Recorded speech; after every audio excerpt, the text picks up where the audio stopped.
Topik kita pada sore hari ini adalah manusia jatuh ke dalam dosa atau manusia dan dosa sebagai kelanjutan dari topik kita yang silam, yaitu doktrin tentang manusia. Nah, ini adik-adik, teman-teman, disiapkan ya Alkitabnya. Kita akan coba mempelajari, memahami apa yang diajarkan oleh firman Tuhan sehubungan dengan manusia dan dosa. Ya, manusia dan dosa ini. Nah, menurut Alkitab, ya, menurut Alkitab, manusia adalah makhluk hidup yang memiliki aspek jasmani dan rohani. Yang pertama, ya. Yang kedua, manusia diciptakan menurut gambar Allah. Yang ketiga, manusia diberi kepercayaan oleh Allah untuk melaksanakan mandat budaya. Nah, ini kalau teman-teman, adik-adik ingat-ingat pelajaran kita terakhir, inilah 3 pokok yang kita pelajari tentang manusia menurut Alkitab atau menurut ajaran Kristen. Ya, menurut Alkitab, manusia makhluk hidup yang memiliki aspek jasmani dan rohani. Manusia diciptakan menurut gambar Allah. Manusia diberi kepercayaan oleh Allah untuk melaksanakan mandat budaya atau mandat kebudayaan. Nah, apa itu maksudnya?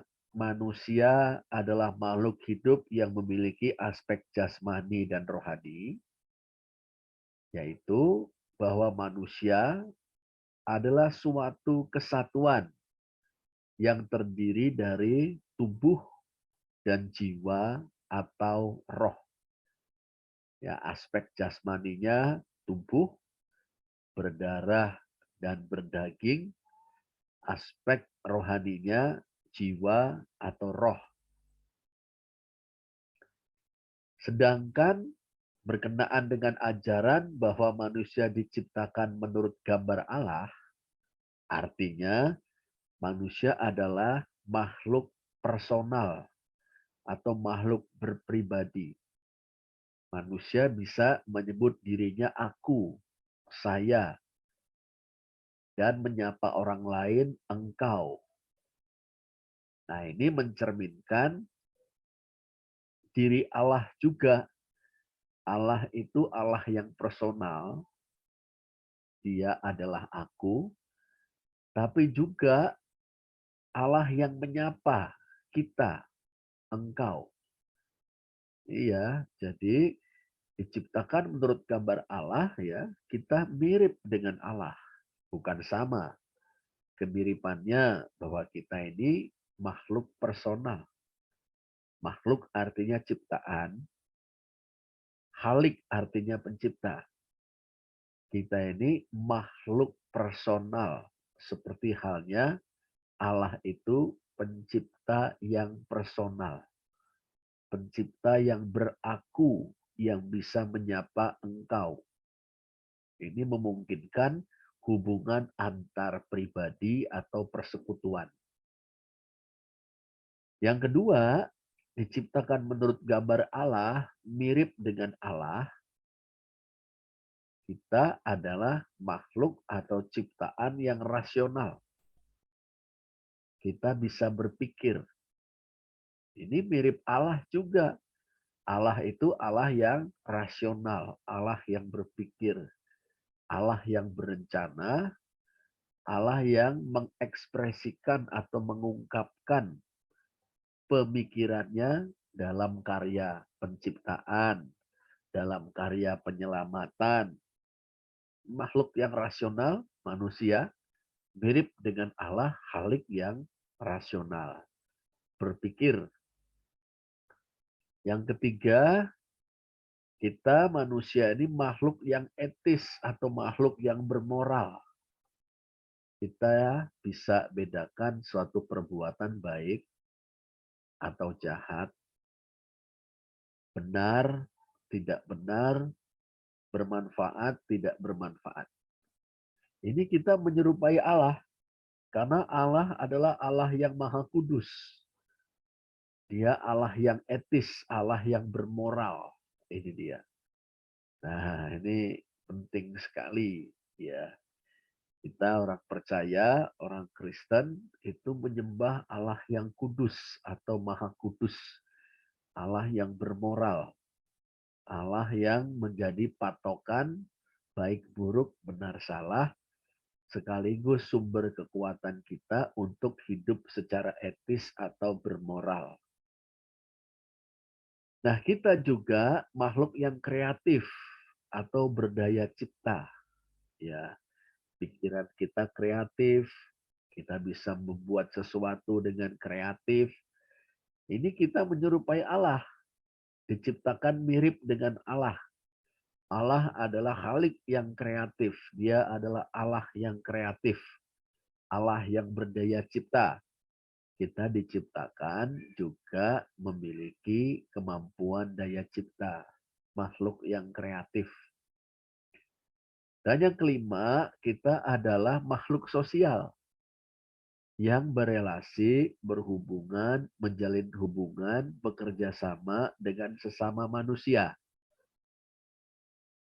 Ini kita pahami, Allah menciptakan bukan hanya satu orang manusia, dia menciptakan dua orang manusia.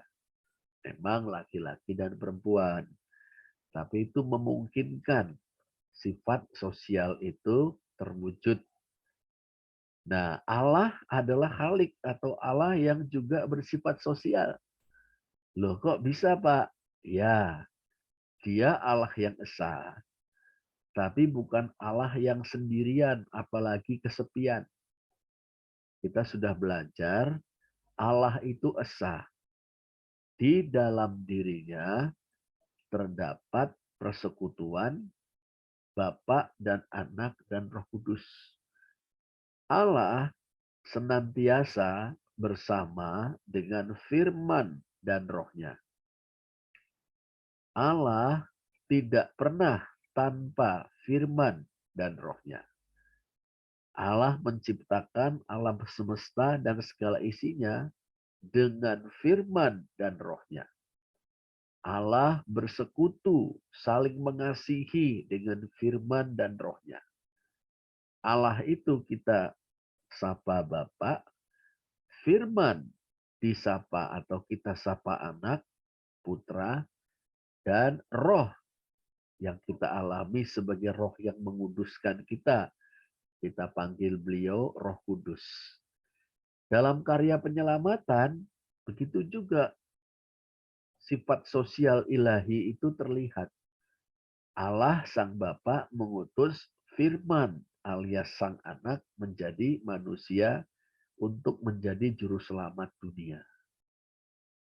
Kemudian Allah Sang Bapa serta firman yang telah menjadi manusia, Tuhan Yesus, mengutus Roh Kudus untuk menyertai orang-orang percaya agar dapat bersaksi kepada dunia. Agar orang-orang percaya, para murid Tuhan Yesus, dapat menyembah Allah dengan benar, dapat mengenal Kristus dengan benar. Allah sendiri memiliki sifat sosial. Allah yang esa adalah Allah Tritunggal. Nah, manusia diciptakan juga mirip Allah, yaitu sebagai makhluk sosial. Nah, ini ya, teman-teman, adik-adik, pahami ajaran ini ya. Diciptakan menurut gambar Allah. Kita adalah makhluk personal, makhluk rasional, makhluk bermoral, makhluk kreatif, makhluk sosial. Puji Tuhan ya untuk hal ini. Nah, Yang ketiga adalah manusia diberi kepercayaan oleh Allah untuk melaksanakan mandat budaya atau mandat kebudayaan yang terdiri dari 3 pokok, yaitu membangun masyarakat yang adil dan manusiawi. Nah, ya, perintah beranak cucu bertambah banyak, penuhilah bumi, itu bukan sekedar perintah tentang kewajiban berkembang biak seperti binatang-binatang. Berbeda, ya. Perintah itu ketika diberikan kepada manusia adalah perintah untuk membangun masyarakat yang adil dan manusiawi.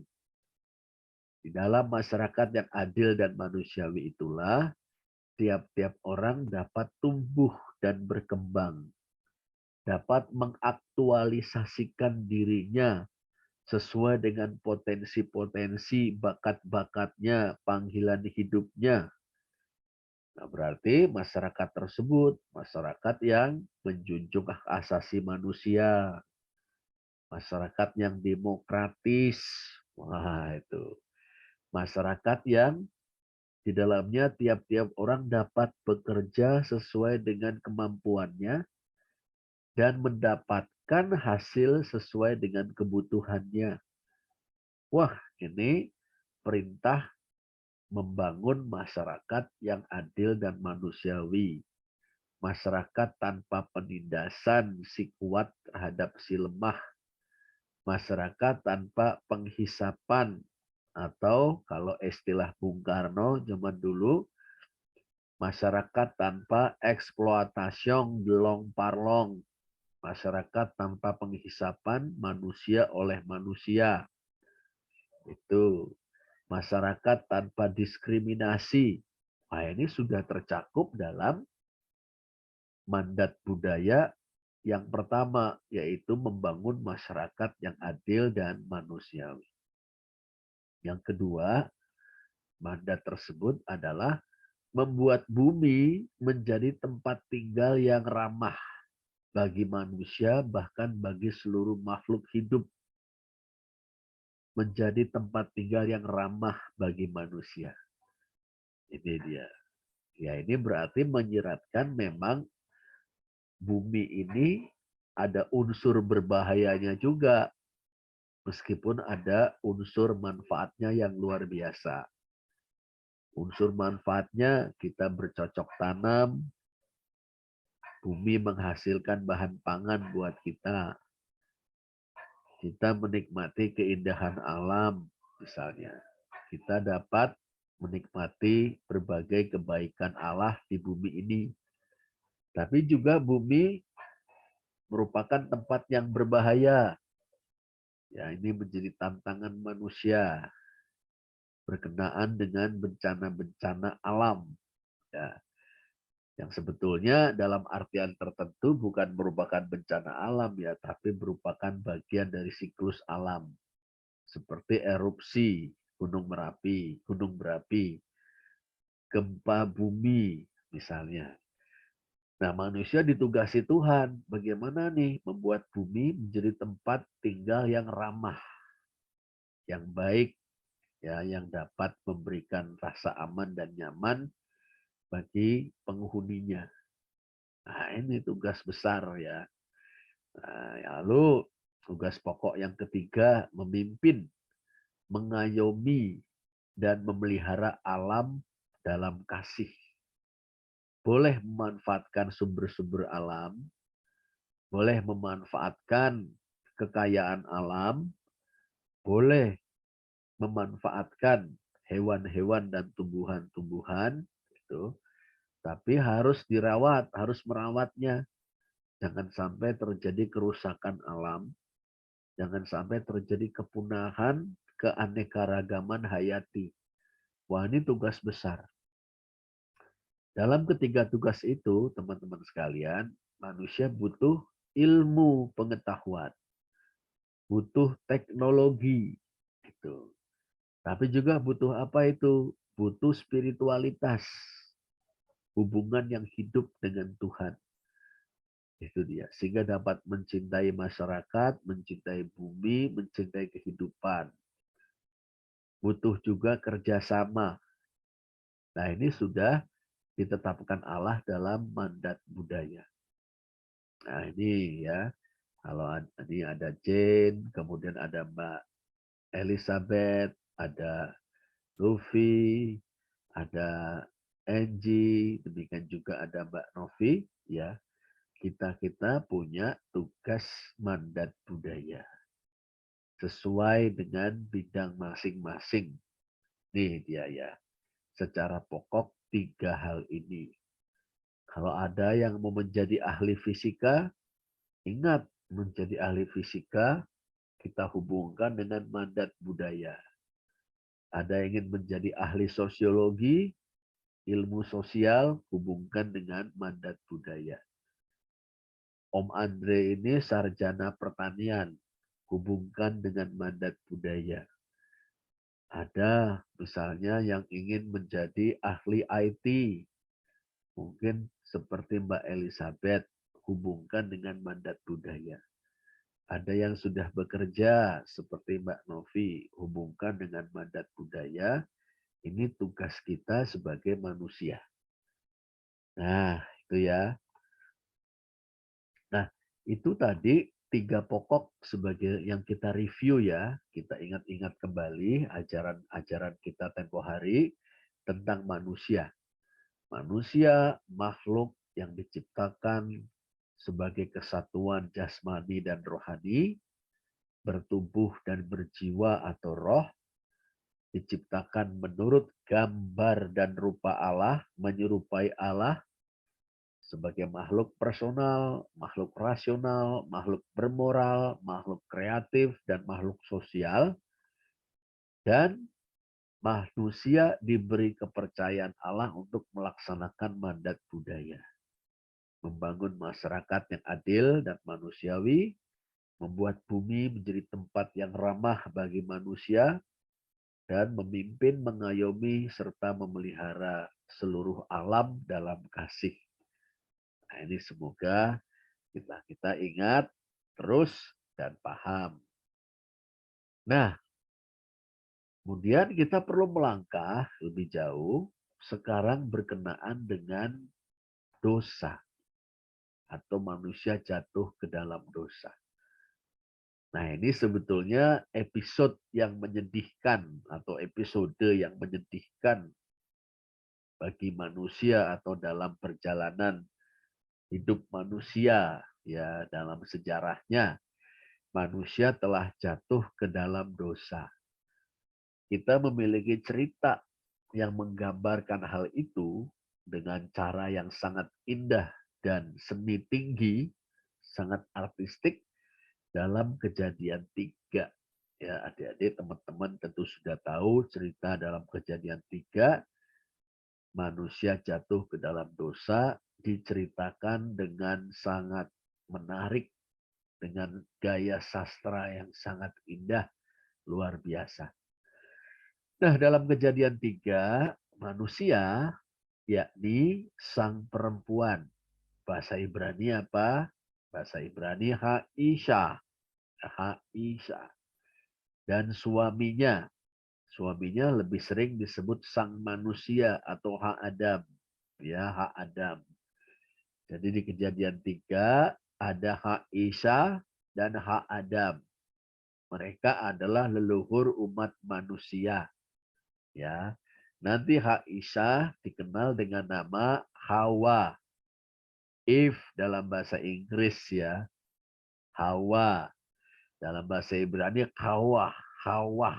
Ya, bahasa Arabnya Hawa. Ya, bahasa Ibrani itu Hawa. Nah, lalu sang manusia Ha-Adam nanti dikenal dengan sebutan atau nama Adam. Adam dan Hawa. Nah, dalam Kejadian 3, manusia, leluhur kita yang nanti dikenal sebagai atau dengan nama Adam dan Hawa, telah terpedaya oleh si ular. Nah, itu ceritanya kan begitu. Nah, ingin menjadi seperti Allah. Kita bisa baca di ayat 4 sampai 6a. Ingin menjadi seperti Allah, tahu yang tentang yang baik dan yang jahat. Apa sih artinya itu? Nanti kita lihat. Nah, karena ingin menjadi seperti Allah, tahu tentang yang baik dan yang jahat, hak Isa dan hak Adam makan buah pohon pengetahuan tentang yang baik dan yang jahat. Itu ayat 6b. Ya, mereka memetik dimulai dari sang perempuan, memetik buah pohon pengetahuan tentang yang baik dan yang jahat, dan mereka berdua memakannya. Nah, kita tanya, itu artinya apa sih sebetulnya? Ya, cerita itu, kejadian 3 itu ya, mengajarkan bahwa manusia telah membuat keputusan. Nah, ini penting ini. Ya, cerita itu ingin mengajarkan kita bahwa manusia telah memutuskan untuk menolak ketuhanan Allah atas hidupnya. Ya, ketuhanan Allah itu the lordship of God, tentang wewenang Allah mengatur kita. Jadi leluhur kita, sang manusia atau hak Adam dan sang perempuan atau hak Isya, itu memutuskan untuk tidak mau lagi diatur atau diperintah oleh Allah. Ya, menolak ketuhanan Allah, menolak the lordship of God. Tidak mau Allah menjadi Tuhan mereka. Menolak hak dan wewenang Allah mengatur atau memerintah hidup mereka. Nah, sebaliknya mereka memutuskan untuk menjadi Tuhan atau yang berkuasa mutlak atas hidupnya sendiri. Nah, saya tidak mau diatur atau diperintah oleh Allah. Saya mau mengatur, memerintah diri dan hidup saya sendiri. Sayalah yang menentukan mana yang baik, mana yang jahat. Bukan Tuhan. Sayalah yang menentukan mana yang benar, mana yang salah. Bukan Tuhan. Sayalah yang menentukan sendiri mana yang berguna, mana yang tidak berguna. Bukan Tuhan. Nah, itu dia. Jadi manusia ingin menjadi Tuhan atas hidupnya sendiri.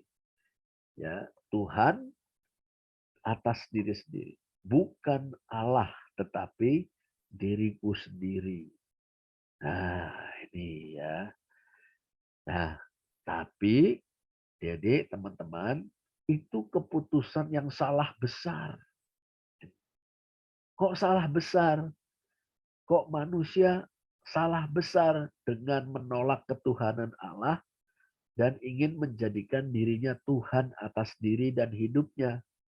Begini, manusia itu meskipun diciptakan menurut gambar Allah, mirip Allah, makhluk personal, makhluk rasional, makhluk bermoral, makhluk kreatif, dan makhluk sosial. Tetap saja manusia adalah makhluk, yaitu ciptaan. Dan karena itu terbatas. Ini dia nih.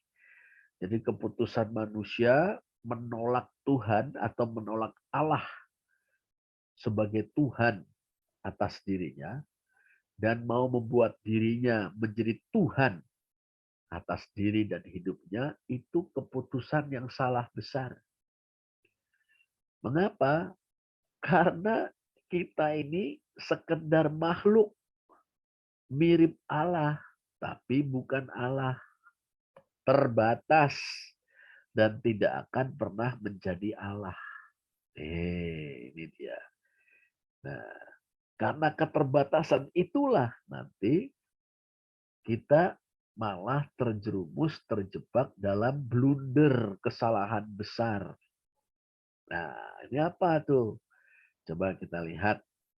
Nah, ya, bagaimana respon Tuhan, tanggapan Tuhan, tanggapan Allah ya. Karena manusia menolak ketuhanan Allah, gak mau diatur oleh Allah, gak mau diperintah oleh Allah, gak mau dibimbing atau dipimpin oleh Allah, tidak mau taat kepada Allah, maunya menjadikan dirinya Tuhan atas diri sendiri dan hidupnya, ya, maka Allah menyerahkan manusia kepada dirinya sendiri. Allah menyerahkan manusia kepada diri manusia sendiri. Manusia yang ingin menjadi Tuhan atas dirinya sendiri diserahkan kepada dirinya sendiri yang terbatas itu. Dan ini fatal. Ya. Coba kita mulai menalar ya, memikirkannya ya, adik-adik, teman-teman ya. Kita makhluk tapi ingin bertingkah seperti Allah. Kita makhluk tapi ingin menolak ketuhanan Allah. Nggak mau diatur oleh Allah, mau mengatur, memerintah diri sendiri. Oke, Allah menyerahkan kita kepada diri kita sendiri. Allah menyerahkan hak Adam dan hak Isa kepada diri mereka sendiri. Lantas apa akibatnya? Nah, beberapa hal penting. Pertama, manusia terpisah dari Allah, yaitu kehilangan persekutuan dengan Allah. Tadinya begitu indah. Kalau kita baca dalam Kejadian 3, dilukiskan betapa seringnya manusia itu, baik laki-laki maupun perempuan, ya, bertemu dengan Allah di Taman Eden. Itu pertemuan yang membahagiakan, penuh sukacita, ya, pertemuan yang indah seperti pertemuan anak-anak dengan orang tua tercinta atau pertemuan antar sahabat yang saling mengasihi. Tetapi kali ini mereka atau manusia telah kehilangan persekutuan itu. Yang ada adalah ketakutan. Bahkan diceritakan dalam Kejadian 3 ayat 23 sampai 24, Allah mengusir manusia dari Taman Eden. Manusia terpisah dari Allah. Rusak sudah hubungan manusia dengan Allah.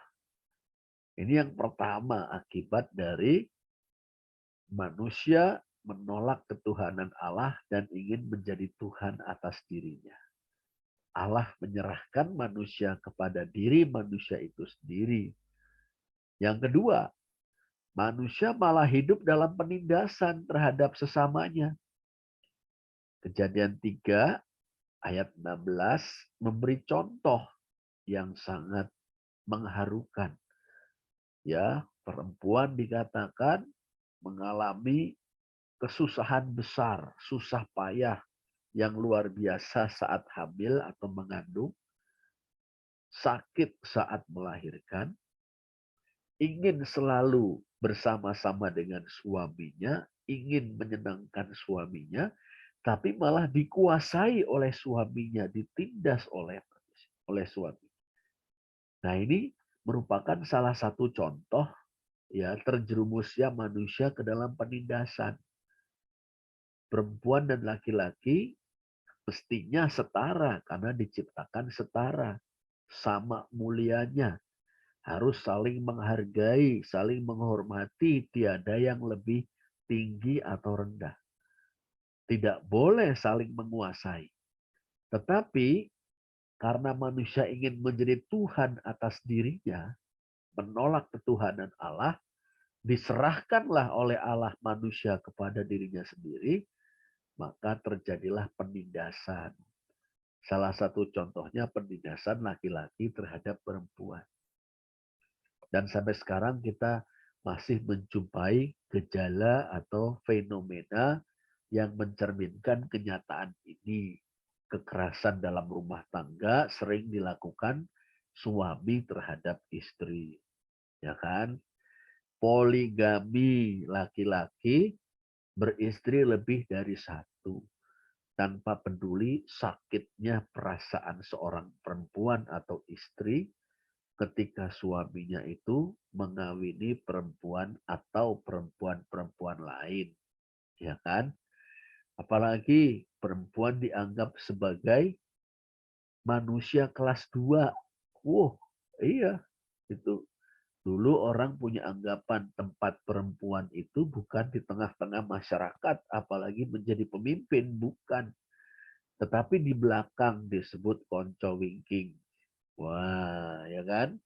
Nah, dalam kedudukannya atau tempatnya di belakang itu apa tugasnya? Katanya maca atau apa itu maca? Maca itu dandan untuk menyenangkan suaminya.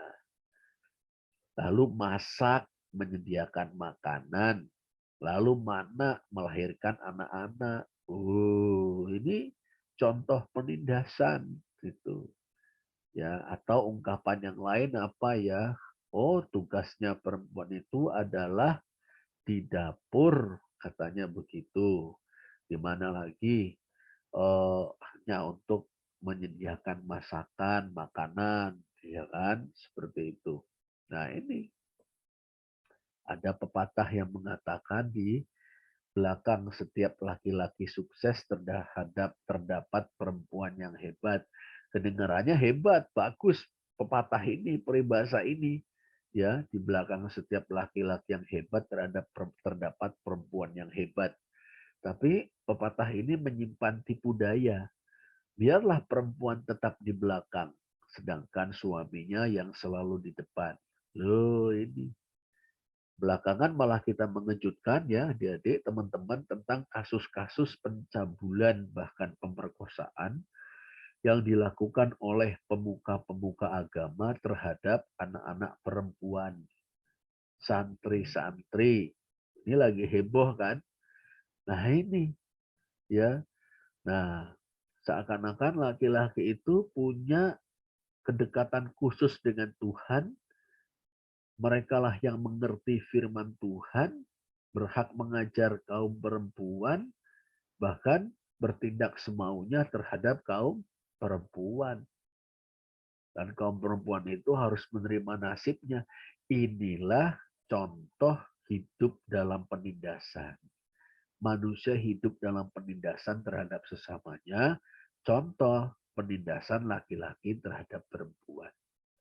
Ada contoh lain lagi, ya penindasan ekonomi. Misalnya dulu zamannya zaman perbudakan. Ada segelintir orang yang kaya raya hidup dari kerja keras mati-matian para budak. Zaman feodal, para bangsawan, tuan tanah itu hidup kaya raya di atas kerja keras cucuran keringat kaum tani yang tak bertanah, dipinjami tanah untuk bekerja kepada tuan tanah atau bangsawan. Yang punya tanah harus bayar pajak upeti lebih tepat kepada para bangsawan. Dalam kapitalisme ada juga yaitu penghisapan kaum kapitalis terhadap kaum buruh. Nah ini contoh ya manusia hidup dalam penindasan. Nah, belum lagi diskriminasi berdasarkan agama yang beda. Diskriminasi perlakuan yang tidak adil berdasarkan warna kulit atau ras misalnya. Nah, ya ini akibat dari kejatuhan manusia ke dalam dosa. Berikutnya adalah alam juga terdampak oleh dosa manusia. Ikut terdampak itu. Ya, alam ini menjadi lebih sulit untuk didiami oleh manusia. Alam ini menjadi lebih sulit untuk digarap oleh manusia agar dapat menyambung hidupnya. Untuk menyambung hidupnya, manusia harus bertarung dengan alam. Kalau kita baca di Kejadian 3 ayat 17 sampai 19a, terkutuklah tanah oleh karena kamu, firman Tuhan. Ya, tanah dikutuk oleh karena manusia jatuh ke dalam dosa. Nah, manusia jatuh ke dalam dosa ini kemudian menyambung hidupnya dengan seperti bertarung dengan alam. Ya, itu dia. Betapa sulitnya itu manusia mendapatkan bahan pangan dari alam ini. Ya, ada tanah-tanah yang subur seperti di Indonesia, kita bersyukur. Tapi ada banyak negeri yang tanah-tanahnya tandus. Dan juga negeri-negeri yang menjadi cincin api atau pusat-pusat bencana alam. Ya kan? Wah, itu dia tuh. Ini. Dan manusia dalam pertarungannya dengan alam seringkali kebablasan. Malah merusak alam. Ya, hutan dibabat habis ya. Akibatnya apa itu? Wah, akibatnya hutan menjadi gundul, ya, hutan mengalami deforestasi, ya kan? Nah, lalu banjir, ya, tanah longsor karena tidak ada lagi pohon yang mengikat tanah dan air. Wah, ini lalu kita juga tahu tentang perubahan iklim, ya. Wah, sangat kompleks. Ini dia, alam juga terdampak oleh dosa manusia. Dan yang tidak kalah seriusnya adalah manusia takluk kepada kematian. Kita baca di Kejadian 3:19. Yang bersusah payah mencari makan, mencari nafkah dengan bertarung dengan alam, pada akhirnya mati. Ya, berapapun panjang umur manusia, pada akhirnya menghembuskan nafas yang terakhir. Coba adik-adik, teman-teman baca itu Kejadian pasal 5. Ya, umur Adam ya sekian ratus tahun, 960 tahun. Yang paling panjang Metusalah sampai 963 tahun. Ada yang 109, 100, ada yang 100 apa? Metusalah 963 ya. Ada yang 900 sekian tahun, 800 sekian tahun, Lameh 777 tahun, Nuh, wah. Tapi ujungnya sama. Lalu mereka mati. Nah, ini dia ya. Manusia takluk pada kematian. Ya, coba teman-teman ya, pikirkan akibat dari kejatuhan manusia ke dalam dosa, manusia terpisah dari Allah, kehilangan persekutuan dengan Allah, manusia hidup dalam penindasan terhadap sesamanya, alam terdampak oleh dosa manusia, dan manusia takluk kepada kematian atau maut. Nah, ini ya.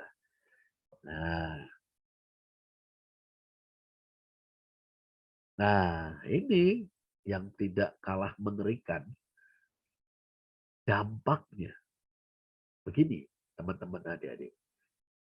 Karena sang manusia atau hak Adam atau Adam adalah kepala umat manusia. Dia bukan hanya nenek moyang manusia, tapi posisinya adalah kepala umat manusia. Head of humanity. Itu. Maka kejatuhannya ke dalam dosa telah menyeret seluruh umat manusia ke dalam dosa juga. Nah, ini ya. Jadi Adam berikut Hawa jatuh ke dalam dosa. Itu bukan urusan mereka berdua saja. Mengapa? Karena Adam adalah kepala umat manusia. Head of humanity atau head of human race. Kepala umat manusia. Pucuk pimpinan umat manusia. Maka kejatuhannya ke dalam dosa telah menyeret seluruh umat manusia ke dalam dosa pula. Ini sangat serius. Yang pertama, di dalam Adam, karena kita semua dilahirkan dalam persekutuan dengan Adam, dia adalah kepala umat manusia termasuk kita. Di dalam Adam, semua manusia bersalah di hadapan Allah. semua orang bersalah di hadapan Allah. Guilty di hadapan Allah.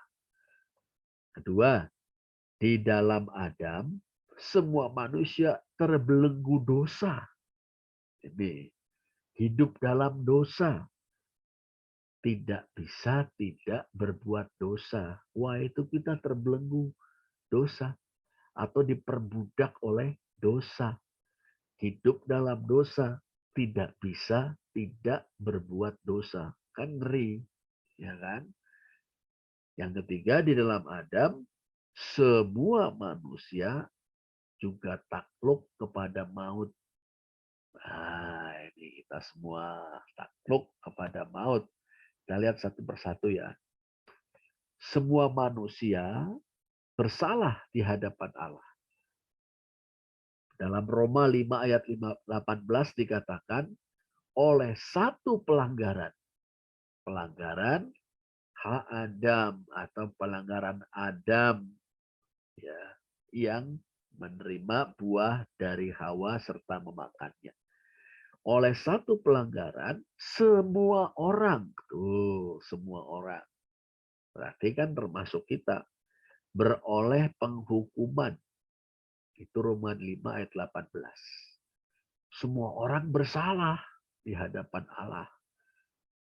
Oleh ketidaktaatan satu orang, semua orang telah menjadi hamartoloi atau orang-orang berdosa. Roma 5 ayat 19. Ini kita semua guilty, bersalah di hadapan Allah. Nah, yang kedua, di dalam Adam, semua manusia terbelenggu dosa. Artinya hidup dalam dosa, tidak bisa tidak berbuat dosa. Tidak bisa tidak berbuat dosa berarti selalu dan selalu dan selalu dan selalu berbuat dosa.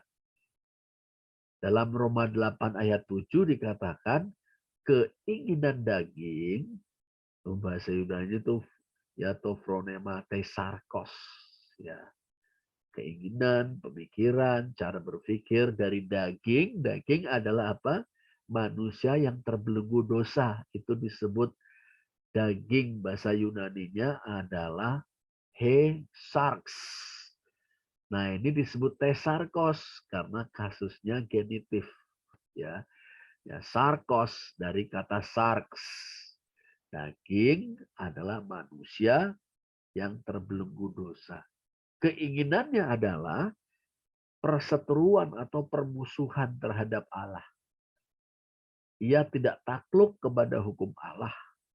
Ya, kita nih manusia yang terbelenggu dosa tidak takluk kepada hukum Allah. Melanggar terus, berbuat dosa terus. Karena memang tidak mungkin bagi kita yang terbelenggu dosa untuk takluk kepada hukum Allah.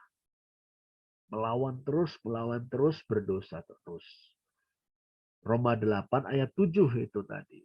Sekarang Roma 8 ayat 8 dikatakan mereka yang hidup dalam daging, bahasa Yunaninya hoensarki ontes, atau mereka yang ada dalam daging, atau mereka yang ada dalam belenggu dosa, tidak mungkin berkenan kepada Allah. Wah, ini ya. Wah, sedih sekali nih. Manusia yang diciptakan dengan begitu luar biasa, manusia utuh tubuh dan jiwa, aspek jasmani, aspek rohani, diciptakan mirip dengan Allah dalam gambar dan rupa Allah, dan diberi tugas mandat budaya, kok jadinya begini. Bersalah di hadapan Allah, juga terbelenggu dosa. Lagi, ya. Nah, di dalam Adam, semua manusia takluk kepada maut. Apa artinya? Roma 5 ayat 15 mengajarkan, karena pelanggaran satu orang, Adam atau hak Adam tadi, semua orang telah jatuh dalam kuasa maut. Loh, semua orang. Oleh dosa satu orang, Roma 5 ayat 17, maut telah berkuasa melalui atau oleh satu orang itu. Jadi ngeri ya, ibarat kejatuhan manusia ke dalam dosa itu melalui Adam dan Hawa seperti orang membuka kotak Pandora, ya, kotak yang berisi berbagai kekacauan dan kekuatan jahat perusak dunia dan kehidupan. Dan Roma 6 ayat 23, upah dosa ialah maut. Ya, berarti tiap-tiap orang akan mengalami kematian, terpisahnya jiwa atau roh dengan tubuh, lalu terpisah dari Allah dalam kehidupan masa kini, kita tidak bersekutu dengan Allah, terpisah dari Dia. Dan setelah kematian malah terpisah untuk selama-lamanya dari persekutuan dengan Allah. Itu kita namakan neraka. Neraka adalah suatu situasi atau keadaan kekal di mana manusia terpisah dari Allah. Padahal manusia diciptakan untuk bersekutu dengan Allah, memuliakan Dia dan menikmati kebaikannya selama-lamanya. Nah, Pak Rudi mau berhenti dulu sampai di sini ya. Apakah sudah pada jelas semua? Ini ya. Coba tanya dulu ini. Tanya pertama-tama kepada Mbak Novi. Apakah Mbak Novi sudah paham? Jelas, Mbak? Sudah jelas, Pak. Ya, puji Tuhan. Mbak Elizabeth, bagaimana? Mbak Elis? Puji Tuhan sudah jelas, Pak. Iya, puji Tuhan. Luffy bagaimana?